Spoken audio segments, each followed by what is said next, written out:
All right, our next presenter up is Dr. Ali Keyvanfar from the College of Architecture and Construction Management, and he will be presenting on social sustainability of urban development. Thank you.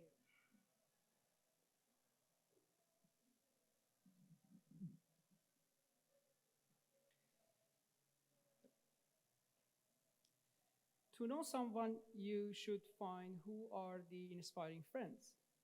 But to know a researcher, you should find about the inspiring professors. For me, it was Ken Yang, an award-winning international architect, and Larry Susskind, MIT professor of negotiation and decision-making. Just by introducing them, you can guess now, for me, sustainability in built environment is a decision-making problem, and that has been driven me to many unique ventures helping upstream, midstream, and downstream. Upstream, local authorities, federal and state government. They impose up to down sustainability solutions aiming to see an immediate impact, while in many cases, society should expect to see a reversive network effect of their decisions.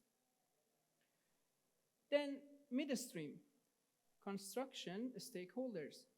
They practice intermediate solutions and offer practical steps. However, for major parts, sustainability is still a meta goal. They still live on three basic decision-making criteria of time, cost, and quality. Then we have downstream, the people, those who actually pay for whatever decision upstream and midstream people are making. They typically tolerate 99% of the time, but when it comes to red lines, they move, and at that moment, you will see the negative risk. Case study, 2017, I was in Quito, Ecuador to establish a research center on sustainable construction in collaboration with MIT and UC San Diego.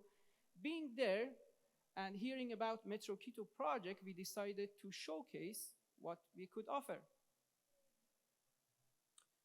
Ecuador, cultural, historico, social. First, you can't miss people's sense of attachment through their South American urban art. Then, artistic tolerance, the grounded method of teaching, learning, and developing in metaversity of Ecuadorian people. Metro Quito project, scheduled for 5 years in few construction phases, a $20 billion project, 13.6 miles of subway lines, half of it being underground, having one station in historic downtown. The station was at very focal point of convent and museum of San Francisco Church, which they had legend stories about it. Well, it was subject to construction impact and potential heritage conservational issues. We formed 8 research groups to investigate the people's requirement, needs, criteria, red lines, carrying capacity, and tolerance level. The network of problem, every node, every link. The strategy was off public, by public, for public, at public. No more research behind closed doors. Let us talk, walk, observe, think, discuss, and conclude in public. We met everyone with question.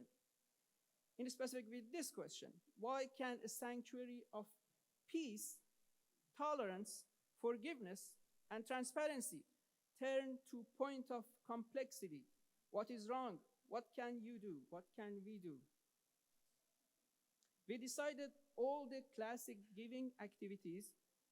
We studied all the classic giving activities that the upstream have done to increase social carrying capacity, like donating $181,000 to the church. Also, we studied CSR techniques, which they had in place.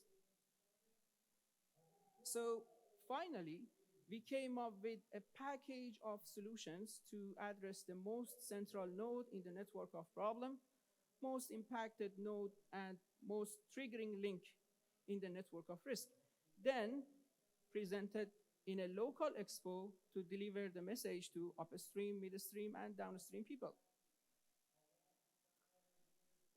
So research is nothing without impact. The first impact we had was like 2 years later, local impact. The most valuable outcome for me was the smile. Every team member received a recognition letter, and they sent this group photo as a token of appreciation. The project was safe, the church was safe, while few strategies were adopted to mitigate the risk.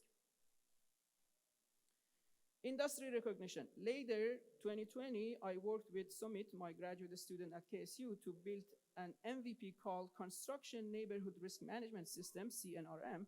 Again, the first impression was great, and we earned an innovation medal.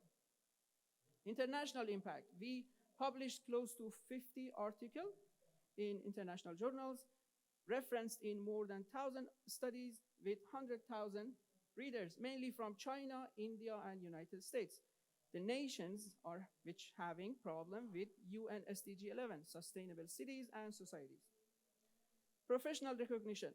A measure of being recognized in the field is editorial invitation. Currently, we are leading international calls on social sustainability of urban development, some with my traditional focus on decision-making and some with a strategic focus on COVID-19.